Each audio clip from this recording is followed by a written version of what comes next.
सलाम लाहौर शहर की सब बातों और सिटी 10 में मैं हूं आपकी मेज़बान सीमल हाशमी, और इस दुआ के साथ कि आपका आज का दिन अच्छे तरीके से गुजरे। और नाज़रीन, चूँकि ईद उल अज़हा करीब आ रही है तो बाकायदा छुट्टियों का नोटिफिकेशन भी जारी कर दिया गया है। ईद उल अज़हा पीर से बुध तक सरकारी छुट्टियाँ नोटिफिकेशन जारी कर दिया गया। मंगल के रोज़ ईद है और पीर, मंगल और बुध की छुट्टी होगी, यानी कि ईद के तीसरे रोज़ जो है वो सरकारी दफातर दोबारा खुल जाएंगे और दोबारा से काम का आगाज़ हो जाएगा। हम चलते हैं मौसम की सूरत हाल की जानिब और देखते हैं आज मौसम जो है वो कैसा रहेगा। कल मौसम गर्म था लेकिन मूसलाधार बारिश हुई मुख्तलिफ इलाकों में, और कहीं पर तेज़, कहीं पर हल्की बारिश और कहीं पर बारिश हुई ही नहीं, बादल सिर्फ आए और गुजर गए। दर्जा हरारत सुबह 6 बजे के करीब 37 डिग्री सेंटीग्रेड, 9 बजे 37 डिग्री सेंटीग्रेड और 12 बजे के करीब एक्सपेक्ट किया जा रहा है 37 डिग्री सेंटीग्रेड।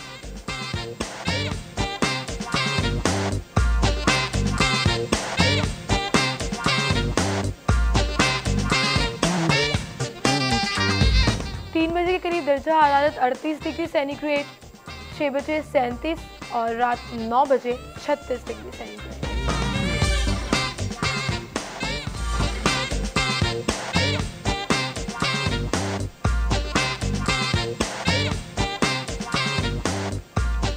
मौसम के बाद अब टॉप स्टोरीज की तरफ चलेंगे। डेली सिटी 42 की आज की हमारी लीड स्टोरी, बगैर इजाज़त फीस बढ़ाने वाले स्कूलों के लाइसेंस मंसूख किए जाएंगे।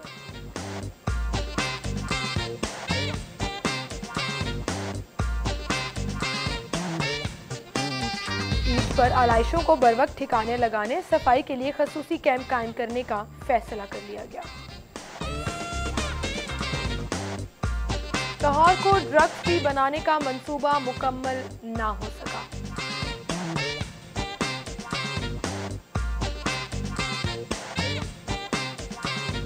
और एलजी के 7 प्लॉट 99 करोड़ 2,62,000 रुपए में नीलाम।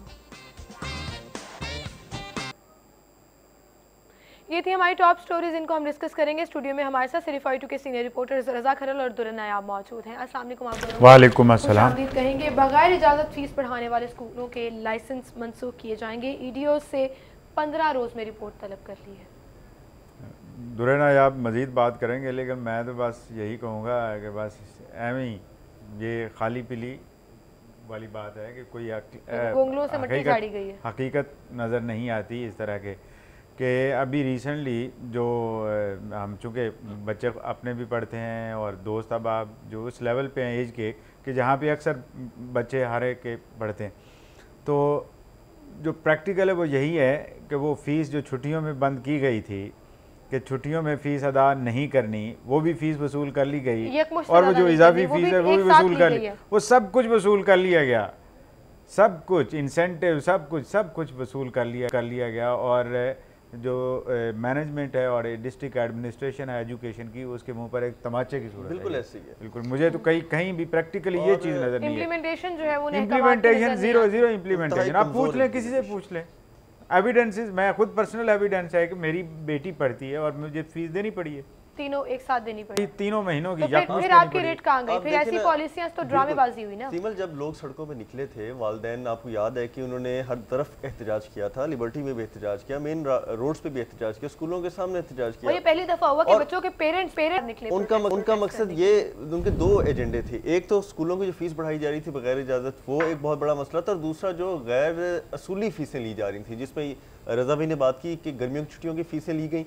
भाई वो फीसें तो ली जा, अब तो स्कूल दोबारा खुल गए हैं, तो इस फैसले से पहले उनका ऑडिट तो करें कि किसने जो 3 माह की फीसें ले ली हैं और बच्चों के स्कूल लगे नहीं, वहाँ छुट्टियाँ हैं ना, आपके समर कैंप लगे हैं, तो फीसें किस बात की ले ली गई हैं? दुर्रा नायाब, उस वक्त जब हुकूमत ने ये ऐलान किया कि वसूल नहीं की जाएंगी फ़ीसें, वालिदैन के इसरार पर वसूले, कई स्कूलों ने ये किया कि आप नहीं वसूल करते, सिक्योरिटी के लेकिन नाम पर जैसे ही स्कूल खुलेंगे उन्हें कहेंगे कि पुरानी फीसें लेके आए तभी आपका दाखिला आगे चलेगा, नहीं तो नहीं चलेगा। और ऐलान के बाद शाबाश मिली। आपने देखा कि फेसबुक, ट्विटर, सोशल मीडिया भर गया कि बहुत अच्छा फैसला है जी, डिस्ट्रिक्ट गवर्नमेंट ने कमाल कर दिया है, और एक रजिस्ट्रेशन अथॉरिटी बना दीजिए कि उसके तहत हम प्राइवेट स्कूलों पे गिरफ्त डालेंगे। एक फैसला भी रजिस्ट्रेशन अथॉरिटी का कोई आया हो तो मैं जिम्मेदार बैठा हूँ यहाँ पे, एक भी स्कूल ने फीस वापस की हो इनके कहने पे, तो भी हम यहाँ पे बैठे आपको माफ़ी मांग लेंगे। और ये फैसला तो बहुत बड़ा फैसला है भाई, आप किसी माफिया, प्राइवेट स्कूल माफिया के खिलाफ लाइसेंस मंसूख करके तो देखें। तो 3 माह कबल उस मुतल्लिका अथॉरिटी से इजाज़तनामा लेना होगा और उसके बाद 5% तक बढ़ने की इजाज़त होगी। हम भी यहाँ बैठे हैं, आप देख लीजिएगा स्कूलों की फीसें किस तरह से बढ़ेंगी। इजाज़त लेना तो दरकिनार, 5% का अमल दरामद भी मुमकिन नजर नहीं आता है। सब वसूलियाँ हो रही हैं। ये क्योंकि पेरेंट्स जो हैं वो ब्लैकमेल हो जाते हैं कि एक जगह से बच्चा दूसरी जगह कहाँ जाए, सरकारी स्कूल है नहीं किसी इलाके में भी।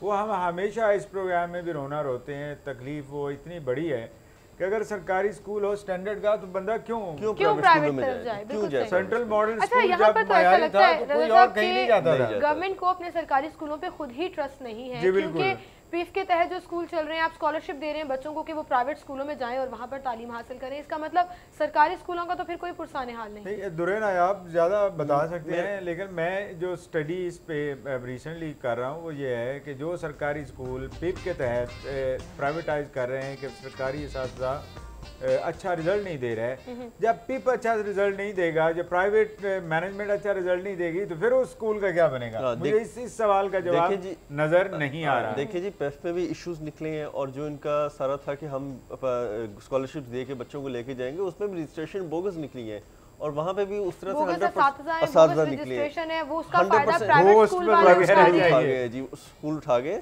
आपके सरकारी स्कूल नामवर स्कूल बंद पड़े हैं और बंद होने के करीब जा रहे हैं और बहुत सारे ऐसे हैं जिसमें बच्चों की स्ट्रेंथ जो है वो 50% भी गिर गई है। रिजल्ट आया, 1.25 लाख बच्चे फेल हो गए। अब सरकारी स्कूलों का और पीफ के तहत जो चलने वाले स्कूल हैं उनका ये हाल है। अब ऑडिट किया जा रहा है जी, टेस्ट लिया जाएगा। उस टेस्ट में क्या चीज़ें आप सामने लाएंगे? क्या आप सिर्फ अगर यही इंश्योर करें कि जितने बच्चे रजिस्टर्ड हैं क्या वो वाकई स्कूल जा रहे हैं या नहीं जा रहे हैं, क्या वाकई प्राइवेट स्कूल जो है वो उनको वो फायदा दे रहा है या नहीं दे रहा? 450 या 500 रुपया फी बच्चे के हिसाब से जो वसूली करनी है वो एक्चुअली वो बच्चे खाना पूरी तो नहीं है।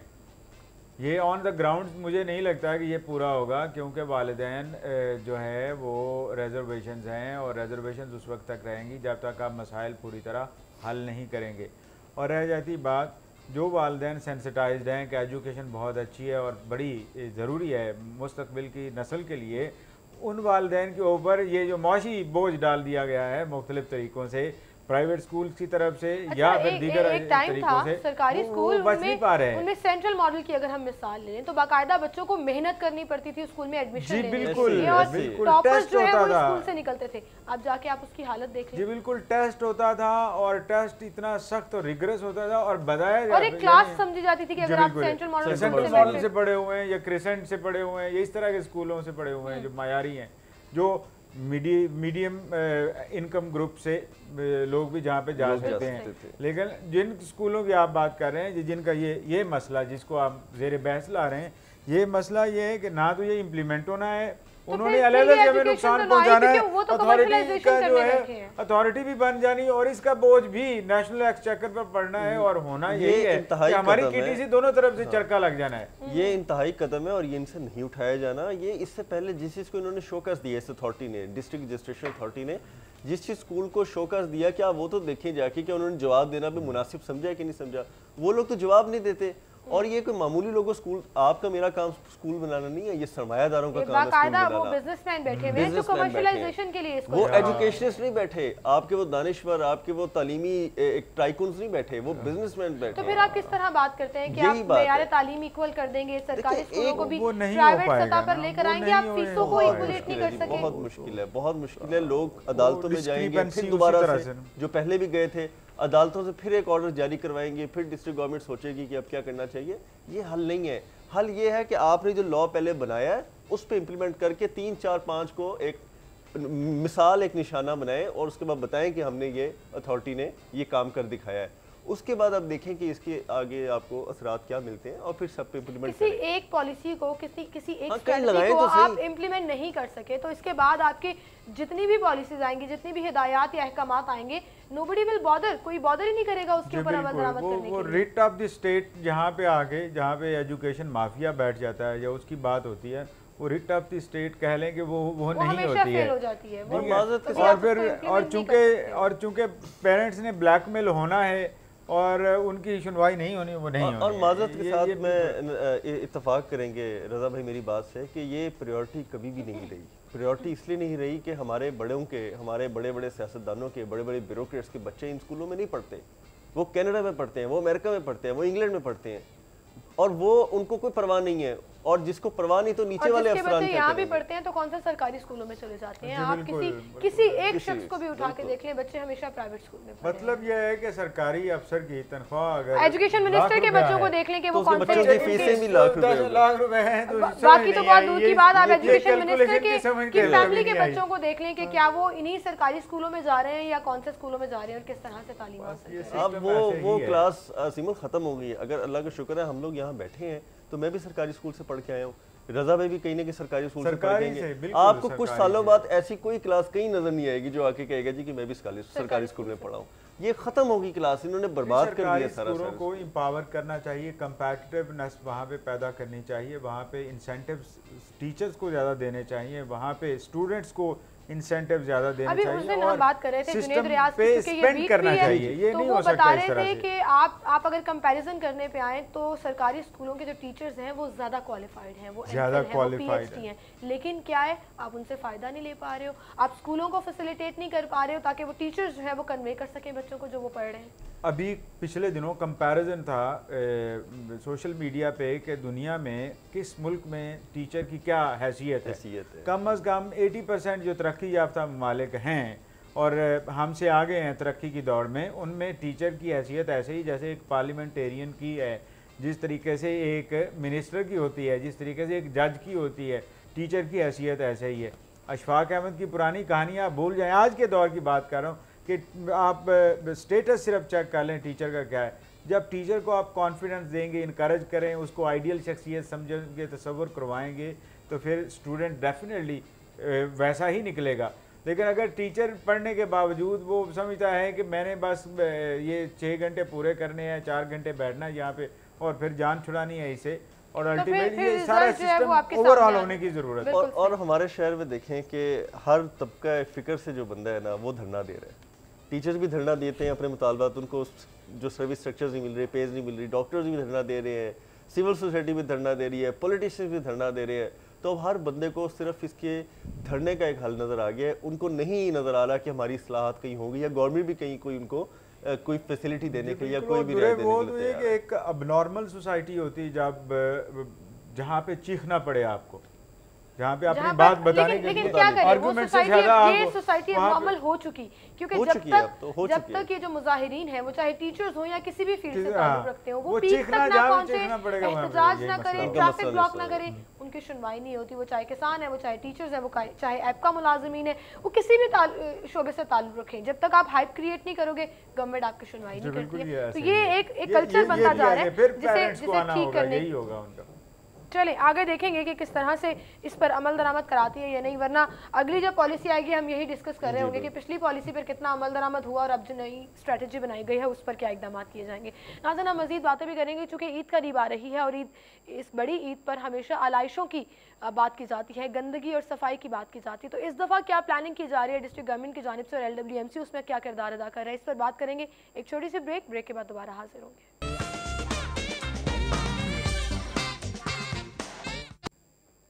वेलकम बैक नाज़रीन, गुफ्तगू का सिलसिला हम आगे बढ़ाएंगे। अगली खबर, ईद पर आलाइशों को बर वक्त ठिकाने लगाने और सफाई के लिए खसूसी कैंप कायम करने का फैसला कर लिया गया है। एक तरफ तो शॉपिंग बैग्स तकसीम किए जाते हैं जो जिसे वेस्ट बैग कहा जाता है। ये आपने बड़ा इंटरेस्टिंग टॉपिक छेड़ लिया है और इस पर मैं बात का आगाज़ पहले ज़रूर रज़ा भाई की माजरत के साथ करूँगा ताकि इनको मज़ीद मवाद मिल जाए। आप देखें कि कंपनी को बने 5 साल से ज़्यादा हो गए, लाहौर वेस्ट कंपनी को, और इससे पहले यही काम 2 से 2.5 अरब रुपये में कर लिया जाता था और लाहौर के सॉलिड वेस्ट का महकमा था, लाहौर में सफाई भी हो जाती थी, सब हालात थे।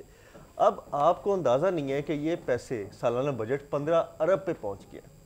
लाहौर वेस्ट मैनेजमेंट कंपनी का जो बजट है वो 15 अरब मंजूर हुआ है। अब 15 अरब के बाद आप इससे ज़्यादा क्या उम्मीद रखेंगे कि आपके इंतज़ामात मुकम्मल ना हो, आपका शहर फिर भी ईद के दिनों में आलाइशों और गंदगी से अटा रहे, आपके फिर छोटे छोटे हीप और वेस्ट पॉइंट बन जाएँ और फिर वज़ीर आला पंजाब ने जिस तरह पुराने MD साहब को अपना एक निशाना बनाया और उनको फारिग कर दिया, तो एक नए लोगों के साथ भी ये हो तो बिल्कुल तवक्को नहीं रखेंगे। लिहाजा इसके लिए इंतज़ामात की इंतहाई सतह पर जाने की ज़रूरत है। फ़ंड्स और वसाइल की इतनी ज़्यादा आपके पास वाफिर मिकदार में मौजूद हैं कि आप बिलीव नहीं कर सकते। तो जो प्लानिंग की गई है, प्लानिंग तो बहुत अच्छी की गई है। अब अगर उसका एग्जीक्यूशन हो, और एग्जीक्यूशन में मैं आपको बताऊं कहीं ना कहीं छोटे छोटे मामूली आपको ऐसे वीक पॉइंट्स मिल जाते हैं, रह जाते हैं, जो आपको तंग करते हैं। लेट्स से कि आपके पास प्राइवेट सोसाइटीज़ नहीं है, प्राइवेट सोसाइटीज़ के अंदर बहुत ज़्यादा बड़ी मिकदार में आपका ये वेस्ट और अलाइशियाँ वगैरह मौजूद होती हैं, अच्छे साहिब हैसियत लोग रहते हैं, वहाँ से किस तरह कलेक्शन करेंगे। अब एक फैसला इन्होंने ये भी किया था कि जी प्राइवेट सोसाइटियों से भी उठाएंगे। भाई आप लोगों ने प्राइवेट सोसाइटियों से उठाना था, वो बर्डन भी आप बाकी पूरे लाहौर के फाइनेंस पे डालेंगे, तो बहुत सारी चीज़ें जो हैं वो उनको मजबूरन करनी पड़ रही हैं। तो बहरहाल हम उम्मीद रखते हैं, तवक्को करते हैं कि अल्लाह करे इतने ज़्यादा वसाइल के साथ ये शहर को साफ चलें, कर आपने तो प्राइवेट सोसाइटीज़ की बात की और पोस्ट इलाकों की बात की, और शहर लाहौर में प्राइवेट की इसलिए बात की कि पुराने एमडी साहब को प्राइवेट सोसाइटियों में डंपिंग और उस पे उनको फारिग किया गया था। भाई उनका क्या कसूर था कि आपके पास तो प्राइवेट सोसाइटियां हैं ही नहीं, जुरिस्डिक्शन ही नहीं आज जब फिर वही काम करने जा रहे हैं, तो फिर ये आपको समझ सी जाता ना, लेवल ठीक नहीं है। और अगर हम गुलजानाबाद इलाकों की बात कर लें, जहाँ पर गलियां हैं जो पोस्ट इलाके नहीं है, लेकिन वहाँ पर भी बड़ी तादाद में कुर्बानी होती है। फिरते हैं, रज़ा भाई से पूछें क्या इंतजामात है अंदरून साइड पर? अभी तक तो ऐसा कोई नजर नहीं आ रहा जिससे आप कहें कि इन्होंने सारी चीजें वक्त पे मैनेज कर लेनी है। होना यही है ऑन दैट डे कि आपके गलियों नकड़ों पे या उन जगहों पे जो थोड़ी सी अबंडेंट होगी वहाँ पे आपको अलाइशें ये नज़र आएंगी और मुंह चढ़ाती रहेंगी, बदबू भी फैलती रहेगी, और फिर जहाँ के कहीं जो है ये मूवमेंट चलेगी कि इनको उठाना भी है। ये एक प्रॉपर मैकेनिज़्म है। ऑलरेडी एक परसेंटेज जो वाज़े अक्सरियत है या आप मेजॉरिटी कह लें या एक बड़ा हिस्सा जो वेस्ट का है वो अनकलेक्टेड ही रह जाता है। ऐसा ही है मेरे ख्याल में 40 या 45% हम उठाते हैं, उसके अलावा जो है वो। और फिर अगर आप डंपिंग साइट्स की बात कर लें तो उनको भी तो रीयूटिलाइज किया जाना था, रिसाइकिल किया जाना था, या बायोमास प्रोजेक्ट की एक बात खत्म हो गया, सारे वो सब कुछ आपने कहा आपके पास वेस्ट डंपिंग कैपेसिटी खत्म हो गई है। आपने जितना भी इसको रिसाइकिल करना था, इसमें बायोगैस थी, इसके साथ वेस्ट टू एनर्जी प्रोजेक्ट था, फिर इसकी जदीद तकाज़ों के मुताबिक इस कूड़े की तल्फी थी, आपकी वो एक पूरे बाकायदा जदीद लैंडफिल सेंट्री लैंडफिल साइट बननी थी, उसको ऑपरेशनल करना, इतने सारी चीज़ों की वजह से अब इस वक्त थोड़े से ये हार्ड वाटर में है। इनको करना क्या पड़ेगा, ईद से 3 दिन पहले इन्होंने ऑपरेशनल करने कैंप, जो इनका प्लान है। शहर में आपको ठीक है 100 की तादाद से ज़ायद कैंप्स नज़र आएंगे। वहाँ पे क्या होगा, वहाँ पे मुतलका अमला होगा, छोटे छोटे डंपर्स होंगे, छोटी छोटी इनकी गाड़ियाँ जो है कूड़ा कलेक्शन के लिए वो होंगी, फिनाइल बहुत बड़ी मिकदार में मौजूद होगा, उसके बाद शॉपिंग बैग्स जो आपकी वेस्ट बैग्स कलेक्शन बैग्स है बड़ी वाले वो मौजूद होंगे। लेकिन प्रॉब्लम कहाँ होगी, प्रॉब्लम ये होगी कि आपको जगह जगह टेम्परेरी वेस्ट कलेक्शन जो मकामात हैं वो आपको आइडेंटिफाई करने पड़ेंगे, ताकि फौरी तौर से कूड़ा आप फर्ज करें जौहर टाउन से सारा कूड़ा कलेक्ट किया, एक पॉइंट पे डंप कर दिया, वहां से दूसरी गाड़ियां आई और वो उठा के ले गई। इसी तरह मॉडल टाउन से कलेक्ट किया। कल ये इजलास हुआ है, चीफ सेक्रेटरी साहब ने तमाम सूबे के जो एमडीज हैं सॉलिड वेस्ट और तमाम डिविजनल के कमिश्नर्स को ईद के मौका पर हदायत जारी की हैं। एक और हदायत उन्होंने महकमा लाइफ स्टॉक का कांगो वायरस से बचाव के हवाले से इकदाम करें। उन्होंने ये कहा और गैर मुल्की और गैर कानूनी जो मवेशी मंडियाँ हैं उनको ख़त्म किया जाए। क्या आपको शहर में गैर कानूनी मवेशी मंडियाँ नजर नहीं आ रही हैं? क्या ऐसी जगह जिनकी हम बारहा निशानदही करते रहे, सदर गोलचक्कर की आप बात कर लें, आप जीटी रोड की बात कर लें, आप शालीमार की बात कर लें, वहाँ पर 1000 बार उस चीज़ को मेंशन किया गया, वहाँ से हटती हैं 2 दिन बाद वहीं दोबारा नजर आ जाती है। तो फिर रेट तो आपकी यही से नजर आ रही है कि आपकी हदायत को किस हद तक सीरियस मंडियों की बात आप कर रहे हैं ना, कोई सड़क जो शहर के साथ कनेक्ट कर रही है ऐसी नहीं है कि जहाँ पे चलते फिरते ये मवेशी बेचने का, मवेशियों का कारोबार ना हो रहा हो। चाहे आप सगियां पे चले जाएं, इसकी ऑप्शन क्या है, इसका सोल्यूशन क्या है, ये मैं आपसे जरूर जानूंगी। लेकिन उससे पहले नाज़रीन यहाँ पर आपको एक अहम खबर देंगे और आपको बताएंगे जी रज़ा भाई, मवेशी मंडियाँ जो गैर कानूनी हैं, जो आपने 8 पॉइंट्स बनाए, उनके अलावा भी शहर में मौजूद हैं, आपके पास सोल्यूशन क्या है, किस तरह इसको ख़त्म किया जा सकता है? अभी सोल्यूशन तो यही था कि ये स्ट्रिक्टली जब ये मंडियाँ बनने जा रही थी तो उस वक्त और उनके चंद दिनों बाद तक ये स्ट्रिक्टली वहाँ पे सर्विलेंस रखते और किसी किस्म का टेंट ना लगने देते, सड़क के ऊपर मवेशियों का फिरना घूमना लेके आना ममनू करार देते और उसको इफ़ेक्टिवली इम्प्लीमेंट भी करते, चालान करते या फ़ाइन करते, जो भी तरीक़ाकार अख्तियार, या उन लोगों को जो इस तरह की एक्टिविटी में मुलव्वस हैं उनको कोई और सज़ा देते, बाहर भेज देते शहर से, यानी एक जानवर जब्त कर लेते हैं, जानवर जब्त कर लेते, 100 तरीके हैं और इसके। आपने ये किया भी है, बहुत सी जगहों पर आपने जानवर जब्त किए, लेकिन फिर भी वो मशरूम की तरह बढ़ते जा रहे हैं, हर जगह पर सड़क के किनारे मौजूद है व्यापारी। बेशुमार पैसा इन्वॉल्व है इन चीजों में भी, और दूसरा ये कि किकबैक्स भी हैं, हिस्सा भी है। आपने इग्नोर करना है लॉ, जहाँ पे कानून शिकनी हो रही है तो उस इग्नोर करने की भी अपनी कीमत है। हर एक चीज की कीमत यहाँ पे लगी और उस कीमत की अदायगी हो जाती है, और उसके बाद और दूसरी तरफ अगर हम मवेशी मंडियों की बात करें तो वहाँ पर व्यापारी शिकायत करते मिलते हैं कि कमेटी वाले तंग करते हैं, पुलिस वाले तंग करते हैं, सिक्योरिटी की कोई सूरत हाल नहीं, पानी महंगा है, चारा महंगा मिल रहा है, तो क्या अगर इंतजामात बेहतर किए जाते तो ये लोग भी वहाँ जाते या नहीं? इस पर बात करेंगे, इस पर मैं जरूर आपकी राय लेना चाहूंगी। नाज़रीन, एक छोटी सी ब्रेक लेते हैं, ब्रेक के बाद दोबारा हाजिर होंगे।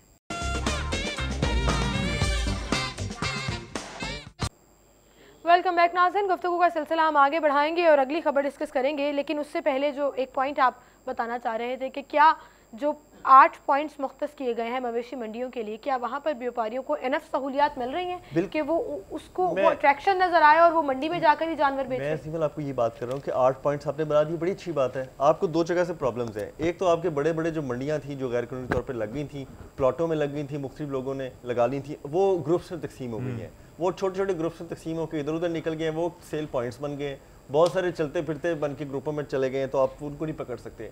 सेकेंडली, आपके पास अगर शाहपुर कांजरा की बात करें, वहाँ पे आपका दाखिली और खारजी एक रास्ता है। ये बताएं कि पूरे पंजाब की सबसे बड़ी मंडी है, वो दाखिली खारजी रास्ता एक है, एक साइड से ट्रकों ने जाना है, वहाँ मंडी में एंटर होना है, उसी रास्ते से वापस आके ट्रकों ने बाहर निकलना है। स्टैम्पेड वाली कभी है तो बिल्कुल, आप इतने सालों में उसको दूसरा रास्ता ही नहीं दे सके, वहाँ पे ये बहुत बड़ा मसला है। फिर वहाँ पे कितने कितने ग्रुप सरगर्म है। हमने पिछले दिनों में ये दिया था कि पार्किंग के पैसे वहाँ से लिए जा रहे हैं, चारपाई के पैसे वहाँ से लिए जा रहे हैं, पानी के पैसे वहाँ से लिए जा रहे हैं, वो आपको इतना महंगा मिल रहा है। चारा वहाँ पे आपको खुरली जो होती है जिसमें वो चारा खाते हैं, उसके अलग पैसे दिए जा रहे हैं आपसे। भाई वहाँ पे तो सिर्फ व्यापारी अपने कपड़े पहनने के पैसे नहीं दे रहा, सीधी सी बात है, बाकी वो हर चीज का जगह टैक्स। फिर लोग क्यों बॉदर करें कि वो वहाँ पर जाएं? वो लोग अपनी चारपाइयाँ भी उठा के ला सकते हैं जहाँ पर वो जानवर ला रहे हैं, और वो कहीं भी सड़क किनारे 50-60 हज़ार पे कहीं पे एक प्लॉट किराए पे लें जो अबंडेंट एरिया है लाहौर के सराउंडिंग्स पे, ठीक है, वहाँ पे लेकर अल्लाह का शुक्र अपनी वो बनाए जी, छत बनाए और बना के टेंशन लगा के बैठे, और वहाँ से लोगों को घेरना क्या मसला है? लोग आएंगे, जरूरतमंद आता है, उसने अपना जानवर खरीदना और उसने लेना। मंडी में कौन जाएगा? आपने मंडियों में इस तरह से सहूलियात फराहम नहीं की, जो ये गैर कानूनी मंडियां जो है वो फिर शहर के रिहायशी इलाकों में व्यापारी को मुश्किलात हैं, तो आम खरीदने वालों को क्या हाल होगा वो तो आप इमेजिन कर ही सकते। अमन अमान की सूरत हाल ईद पर क्या रहेगी, किस तरह से उसके हवाले से स्ट्रेटजीज बनाई जा रही हैं, इस पर बात करेंगे। ईद पर ट्रेनों और रेलवे स्टेशनों की सिक्योरिटी सख्त की गई है, और इस इजलास, इस चीज़ में, इस प्लानिंग में ईदगाहों, इमाम बारगाहों और इस तरह के मकामात जहाँ पर ईद का इज्तिमा होता है उसको भी कंट्रोल किया जाएगा बहुत हद तक। जी बिल्कुल, हम उसी हालत जंग में हैं, और इस कैफियत में त्यौहार भी जब आते हैं वो भी मुतासर होते हैं, और फिर हर त्यौहार पे पहले के जो लूप होल्स हैं उनको कम करके, कुछ गलतियां सुधार के, कुछ बेहतरी करके लाना पड़ता है सरकार को, चाहे वो सूबाई सतह पे हो, चाहे वो वफाकी सतह पे हो। और सूबाई सतह पे तो ये है कि ये चूँकि लॉ एंड ऑर्डर जिम्मेदारी है, डायरेक्ट इनकी जिम्मेदारी है, तो अब त्यौहारों पे आप जितनी आप डिप्लॉयमेंट करेंगे कम होगी, कि थ्रेट्स हैं, इंफॉर्मेशन भी पास ऑन हो रही है और होती हैं, और दहशतगर्दों का कोई दीन ईमान तो होता नहीं, उनको इन त्यौहारों से कोई गर्ज नहीं है। उन्होंने जहाँ पे कोई खुशी को देखना है, जहाँ पे हमें मुत्तहिद और मुनज़्ज़िम देखना है, उन्होंने वहाँ पे जो है ना अपना एक कार्रवाई करने का आगाज़ शुरू कर देना है। जो लोग हैं, आम लोग, उनको क्या रवैया अख्तियार करना चाहिए? क्या करना चाहिए? जिम्मेदारी जाना भी है, ईदगाह पे भी जाना है, क्या करें? उनको जिम्मेदारी का रवैया अख्तियार करना चाहिए, और अब हमें एक स्टेप ऊपर जाना चाहिए। हमें थोड़ी समझ रखनी चाहिए कि अगर हम फ़र्ज़ करें स्टेशन में या कहीं पे बस स्टैंड पे किसी वॉक थ्रू गेट से गुजर रहे हैं और उस पर वो बीप नहीं करता, उसमें करंट नहीं आ रहा, तो हमें इस चीज़ की कंप्लेंट करनी चाहिए। अगर हम देखते हैं कि कहीं पे सीसीटीवी कैमरेज मौजूद नहीं है, तो हम एक जिम्मेदार शहरी होने के लिए इसकी भी कंप्लेंट करनी चाहिए, और हर सतह पे करनी चाहिए।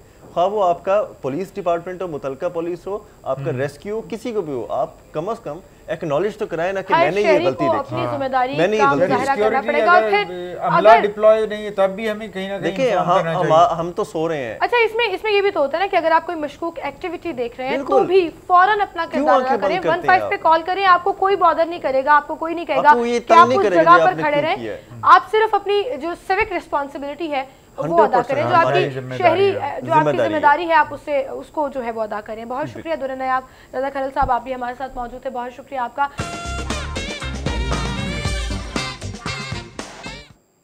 वेलकम बैक नाज़रीन। सेल्स और प्रमोशंस की तरफ चलेंगे और आपको बताएंगे कहां कहां पर आप अपने पैसे बचा सकते हैं बचत बाजार में।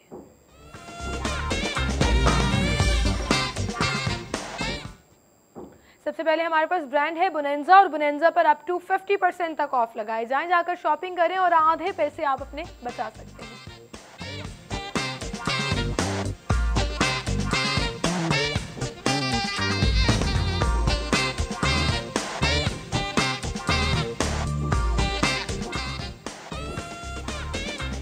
नेक्स्ट है जी कूगर और कूगर पर अप टू 50% तक ऑफ मिलेगा।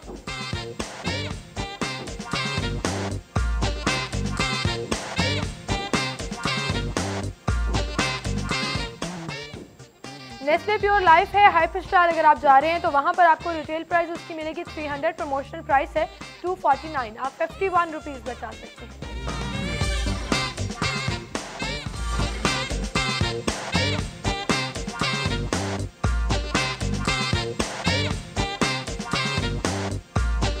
ब्लू बैंड मार्जरीन है 500 grams, retail price 245, promotional price 205, आप 40 रुपीज बचा सकते हैं।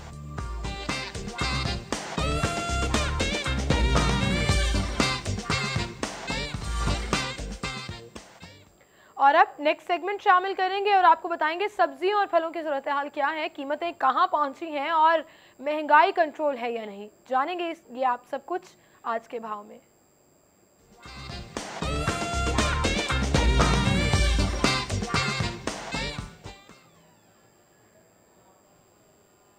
आज के भाव में हमारे साथ मौजूद हैं बसाम सुल्तान और उनसे जानेंगे कहां पर हैं। जी बसाम, बताइएगा कौन सी मंडी में हैं आप और सरकारी नेटनामे पर अमल दरामद हो रहा है या नहीं, महंगाई किस हद तक कंट्रोल हो रहा है?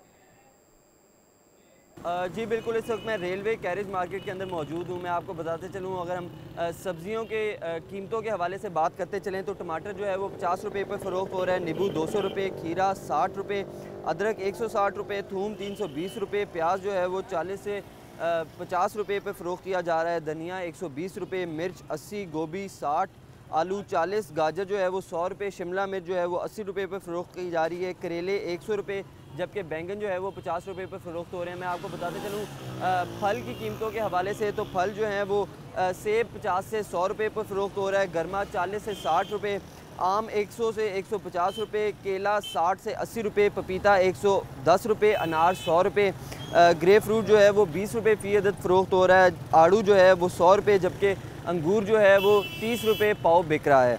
मैं आपको बताता चलूँ मुर्गियों के रेट्स के हवाले से तो ज़िंदा मुर्गी जो है वो 96 रुपये पर फ़रोख्त हो रही है, जबकि गोश्त जो है वो 139 रुपये पर फ़रोख्त हो रहा है, दर्जन अंडे जो हैं वो 100 रुपये पर फ़रोख्त किए जा रहे हैं।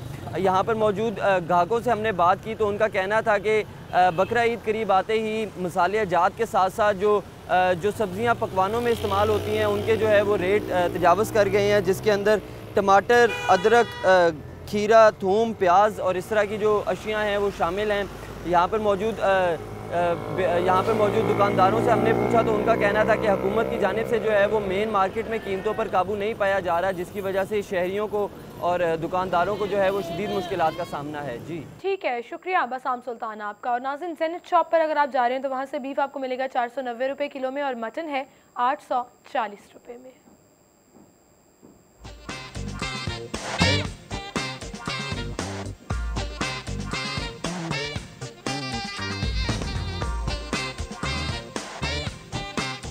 बीफ कीमा आपको मिलेगा 520 में और मटन कीमा है 960 में।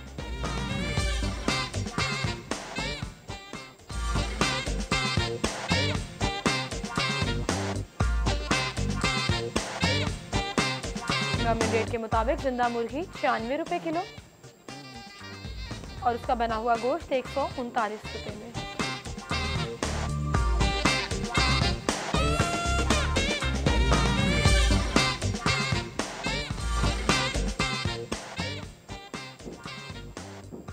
परचून से अंडे आपको मिलेंगे 100 रुपये दर्जन, थोक से 98 रुपये और गोरमे से 99 रुपये।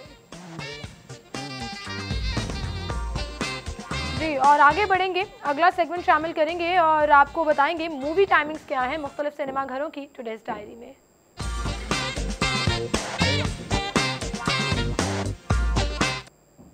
टुडेज डायरी में सबसे पहले मूवी लगी हुई है बेन हुर, और बेन हुर है जी 2:30 बजे और 10 बजे सिने स्टार IMAX लाहौर में।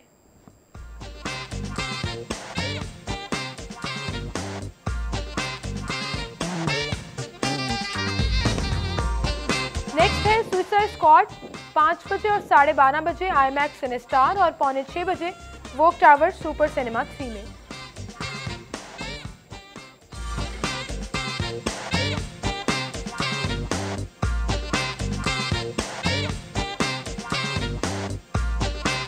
तेरी मेरी लव स्टोरी 4:30 बजे और 7:15 बजे रॉयल पाम ऑडी 1 में, 2:30 बजे और 10:15 बजे वोक टावर सुपर सिनेमा 3 में।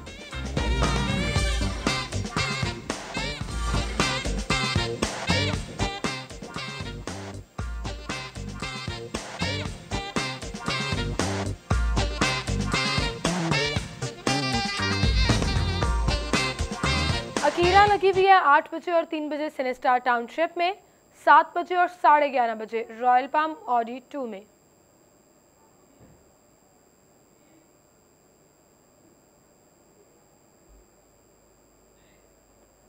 मैकेनिक रिसरेक्शन लगी हुई है जी 8:30 बजे रॉयल पाम ऑडी 2 में।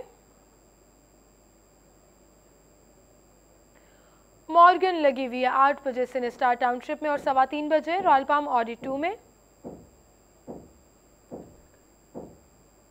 फ्रीकी अली लगी हुई है जी 1:15 बजे और 11:15 बजे रॉयल पाम ऑडी 2 में, 1:15 बजे वोक टावर सुपर सिनेमा 2 में। इसके बाद है जी मालिक लगी हुई है 3:30 बजे और 8:15 बजे रॉयल पाम ऑडी 2 में, 10:30 बजे वोक टावर सुपर सिनेमा 2 में।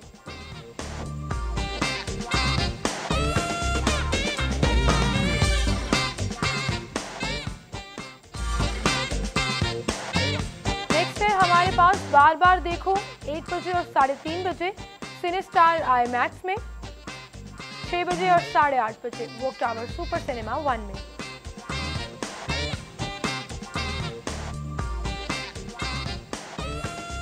डोंट ब्रीथ 3:45 बजे वोक टावर सुपर सिनेमा 2 में। कीमत फरोख्त है 1.04।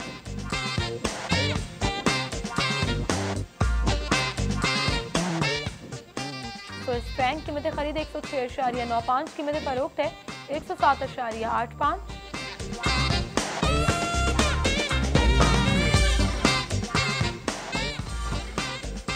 कैनेडियन डॉलर सबसे आखिर में कीमत खरीद 81, कीमत फरोख्त है 81.55।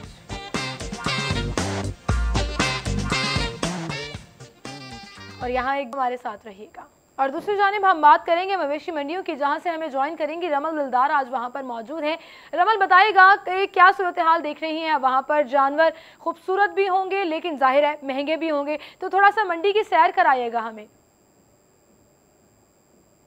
सीमल में इस वक्त शाहपुर कांजरा मवेशी मंडी में मौजूद हूँ। आपको बताती चलूँ कि लाहौर की ये सबसे बड़ी मवेशी मंडी है और यहाँ पर काफ़ी ज़्यादा मुनफरिद जानवर हैं। चूँकि ईद की आमद है, ईद में सिर्फ 3 दिन बाकी रह गए हैं, तो लाहौरियों की कसीर तादाद जो है मवेशी मंडियों की तरफ उमड़ आई है और लोग जो है काफ़ी एक्साइटेड है कि वो जानवर खरीदे। आपको बताती चलूँ कि सीमल इस बार जो है ना लोग ज़्यादातर बड़े जानवर खरीदने में दिलचस्प नजर आ रहे हैं। उनका कहना है कि बकरों की कीमत इतनी ज्यादा है कि पिछले साल और उससे पिछले साल की निस्बत जो बड़े जानवर की कीमत थी, इस साल जो है वो बकरों की कीमत काफी ज्यादा है। आपको बताते चलूं कि मेरे पीछे इस वक्त काफी खूबसूरत बैल मौजूद है। मैं इसके व्यापारी से बात करते हैं, इसके मालिक से बात करते हैं। जी बताइएगा कि कितना मन वजन है इसका और क्या खिला पिला के आपने इसे बड़ा किया है? इंदा वजन है 10 मन। अच्छा, क्या खिलाया पिलाया है? पट्ठे। तो कितनी आप इसकी कीमत लगा रहे हैं? 1,70,000। जी सीमल, 1,70,000 इस खूबसूरत बैल की कीमत है। आपको बताती चलूं कि मैंने इस पूरी मवेशी मंडी का दौरा किया। आपको बताती चलूं कि एक मैंने बहुत ही निहायत ही खूबसूरत बैल देखा है जिसका वजन जो है तकरीबन 30 मन है और इसकी कीमत जो मालिक है वो 12 लाख रुपए लगा रहा है। उसका कहना है कि जो खरीदार है वो कदरदान नहीं है क्योंकि काफ़ी मेहनत लगती है। तकरीबन 3 साल की मेहनत के बाद जो है वो जानवर इतना बड़ा और इतना वजन वाला होता है। हमारे साथ इस वक्त और मवेशी मंडी में अच्छा भाई बताइएगा कि चलते हैं हम इस खूबसूरत काले बैल की जानिब। आप देख सकते हैं कि सीमल खाई थी खूबसूरत और इसके मालिक ने काफी इसको सजाया भी हुआ है। बताइए क्या कीमत लगा रहे हैं आप इसकी? 1,40,000। 1,40,000। तो क्या खिलाया, कोई ऐसा मुनफरिद चीज खिलाई है आपने कि ये सबसे मुनफरिद है? 2500 रुपये की वनडे की बोरी आ रही। अच्छा, तो अच्छा हम सीमल, हम इस वक्त हम इंतजामिया की जानिब से बात करते हैं कि इंतजामात कैसे हैं। जी बताइएगा कि आप इंतजामिया की जानिब से खुश हैं? क्या पानी सही तरीके से मुहैया हो रहा है और क्या जो पट्टे हैं इनके जो खाना है वो सही कीमत में आपको दस्तयाब है? नहीं, वो बिल्कुल बहुत ज्यादा पैसे ले रहे हैं। पानी और पानी निरा पानी मिला के दे रहे हैं। निरा 300 मन पट्टे दे रहे हैं, 100 रुपये मन पट्टे दे रहे हैं। जी सीमल, यहाँ पर जो व्यापारी हैं वो ज्यादा खुश नहीं नजर आ रहे हैं इंतजामिया की जानिब से। लेकिन हमने इंतजामिया से बात की है, उनका कहना है कि हमारी तरफ से पूरे इंतजामात कर दी गए हैं। सिक्योरिटी के हवाले से अगर हम बात करें सीमल, तो काफी ज्यादा यहाँ पर CCTV कैमरास भी लगाए गए हैं। लेकिन जो है अभी भी जो यहाँ पर व्यापारी है वो खुश नहीं नजर आ रहे हैं। उसके अलावा आपको बताती चलूँ, मैं आपको दिखाती चलूँ सीमल कि काफी ज्यादा रश है यहाँ पर लोगों का। लाहौरियों की कसीर तादाद है क्योंकि इनमें 3 दिन रह गए। आप जानती हैं कि लोग जो है काफी ज्यादा मवेशी मंडियों की तरफ आ रहे हैं और खरीदने के दिलचस्पी दिखा रहे हैं। लेकिन उनका कहना है कि काफी ज्यादा कीमत है यहाँ पर मौजूद जानवरों की, क्योंकि ये शाहपुर कांजरा जो है सबसे बड़ी मवेशी मंडी है और काफी ज्यादा यहाँ पर मुनफरिद जानवर भी लाए गए हैं। रमल, ये बताइएगा मंडी का रुझान कैसा है? क्या बकरे ज्यादा खरीदे जा रहे हैं या बैल या गाय ज्यादा खरीदी जा रही है? रुझान क्या देखने में आ रहा है वहाँ पर? जी सीमल, अगर हम रुझान की बात करें तो ज्यादातर लोग बड़े जानवर खरीदने में दिलचस्पी दिखा रहे हैं। उनका कहना है कि बकरों की कीमतें भी इस बार इतनी ज्यादा है।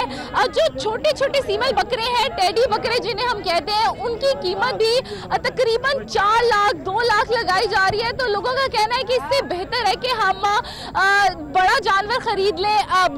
बैल गाय ज्यादा लोग खरीद रहे हैं और यहाँ पर ऊंट भी काफी ज्यादा लोग खरीदने में दिलचस्पी दिखा रहे हैं। सीमल, आप देख सकती हैं कि निहायत ही खूबसूरत ये 2 बैलों की जोड़ी है।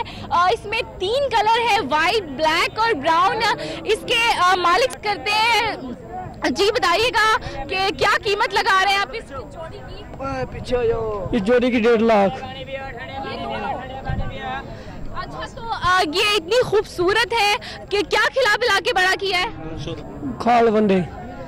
जी जैसे कि सीमल आपको बताती चलूं कि काफी ज्यादा यहाँ पर कीमतें हैं। खरीदार जो है वो काफी परेशान दिखाई दे रहे हैं। आपको फिर बताती चलूं कि यहाँ पर तकरीबन भी 12, 13, 20 लाख तक की भी कीमतों के जानवर यहाँ पर मौजूद हैं। जी बहुत शुक्रिया रमल दिलदार हमारे साथ थी शाहपुर कांजरा मंडी से, और हमें मंडी की सैर भी करा रही थी, मुख्तलिफ जानवरों के हवाले से बता भी रही थी कि उनकी कीमतें कैसी हैं और तमाम तर सूरत हाल इंतजामात के हवाले से भी उन्होंने हमें बताया। बहुत शुक्रिया रमल आपका। और यहाँ हम एक ब्रेक लेंगे, ब्रेक के बाद दोबारा हाजिर होंगे।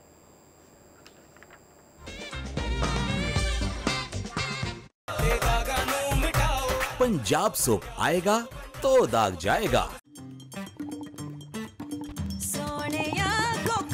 वेलकम बैक नाज़रीन, और हम अपना सेगमेंट शामिल करेंगे मेरा शहर लाहौर।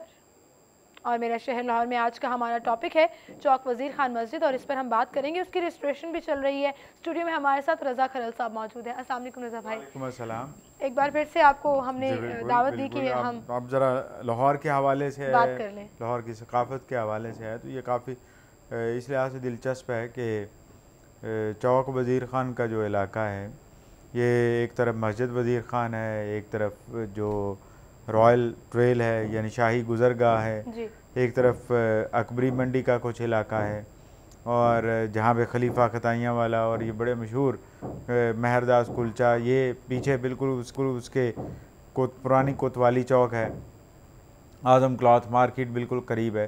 तो ये लाहौर के बड़े सकाफती और इकनॉमिक मौशी लिहाज से जो हब इलाके हैं उनमें ये भी शुमार होता है। काफ़ी दिलचस्प है और आजकल इसकी रेस्टोरेशन जारी है। जहाँ तक इस इलाके की तारीख़ का ताल्लुक़ है तो ये तुगलक पीरियड के 2 श्राइन्स वहाँ पे मौजूद हैं। एक मस्जिद के अंदर है और एक सैयद सौफ का जो मज़ार है वो मस्जिद के बाहर है। वो मज़ार अगर आप जाने का इत्तेफाक हो तो ये तुगलक पीरियड से ताल्लुक़ रखता है। उस लिहाज से इसकी उम्र या इस इलाके की तारीख़ी हैसियत तकरीबन 600 से 700 साल पुरानी हो जाती है।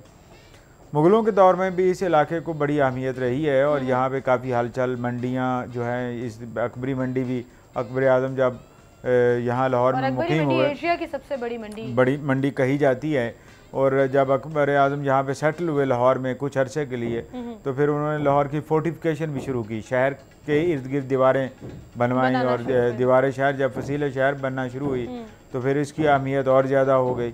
फिर दिल्ली दरवाज़ा जब बना तो दिल्ली, चूँकि ये दिल्ली को डायरेक्शन जाता है, रॉयल ट्रेल है या निशान शाह या उसके जो उमरा हैं वो इसी रास्ते सफ़र करते थे, इस लिहाज से भी बड़ा अहम रहा। बाद के उस वक्त इसको रड़ा कहते थे, यानी मैदान का इलाका, यानी साहब खुला मैदान कहते थे, ये जो अभी वज़ीर खान चौक है।